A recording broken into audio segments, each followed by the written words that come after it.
မင်္ဂလာပါရှင် book note မှာကြိုဆိုပါရစေဒီနေ့မိတ်ဆက်ပေးခြင်းတဲ့စာအုပ်ကတော့တချင်ကကဘာတဝင်းမှာအလွန်ရေးပန်းစားခဲ့တဲ့အချစ်ဝတ္ထုရည်ကြီးတစ်ပုဒ်ပဲဖြစ်ပါတယ် book title လေးကတော့ 50 Shades of Grey ဖြစ်ပါတယ် author ကတော့ E.L. James ပဲဖြစ်ပါတယ်ရှင်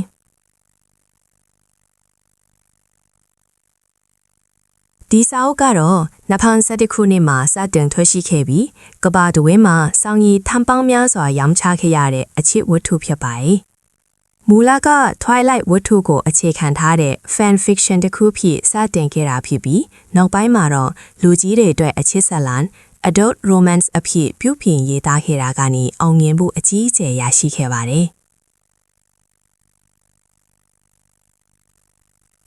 ဇာတ်လမ်းလေးကတော့ဝါရှင်တန်တောက်ကထိုးကစာပေကျောင်းသူလေး Anastasia Steele နဲ့ငယ်ငယ်ရွယ်ရွယ်နဲ့အောင်မြင်ကျော်ကြားနေတဲ့ဘီလီယံနာစီးပွားရေးလုပ်ငန်းရှင်ကြီး Christian Grey တို့ရဲ့စုံသွေးမှုကနေစတင်ပါတယ်။နေမကောင်းဖြစ်နေတဲ့သူမရဲ့တငယ်ချင်းကိုစား Christian ကိုအင်တာဗျူးထို့တွားရောက်ရာကနေအန်နာတရာ Christian ရဲ့ဆွဲဆောင်မှုရှိတဲ့အလားပါနဲ့လျှို့ဝှက်စမ်းကြဲတဲ့အရှိန်ဝါအောင်မှာယုံမထွက်နိုင်အောင်ဖြစ်သွားခဲ့ရပါတယ်။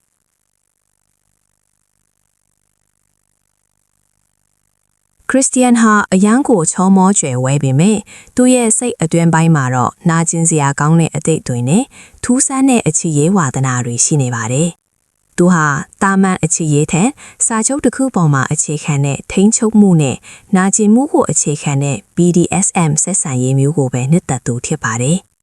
အန်နာအနေနဲ့ခရစ်စတီယန်ရဲ့ကဘာလေးတဲကိုခြေလန်းလမ်းမိတဲ့အခါမှာတော့သူမတခါမှမကြုံဘူးသေးတဲ့စိတ်လှုပ်ရှားစရာတွေစိန်ခံမှုတွေနဲ့ရင်ဆိုင်ရမှာတော့တယ်။ခရစ်စတီယန်ကသူမကိုသူ့ရဲ့ submissive နာခံသူဖြစ်လာဖို့စီးရုံးတဲ့အခါမှာအန်နာအနေနဲ့သူမရဲ့ကိုယ်ပိုင်ဆုံးဖြတ်ချက်တွေနဲ့ခရစ်စတီယန်ပေါ်ထားရှိတဲ့အချစ်တွေကြားမှာဗျာများရွေရပါတယ်။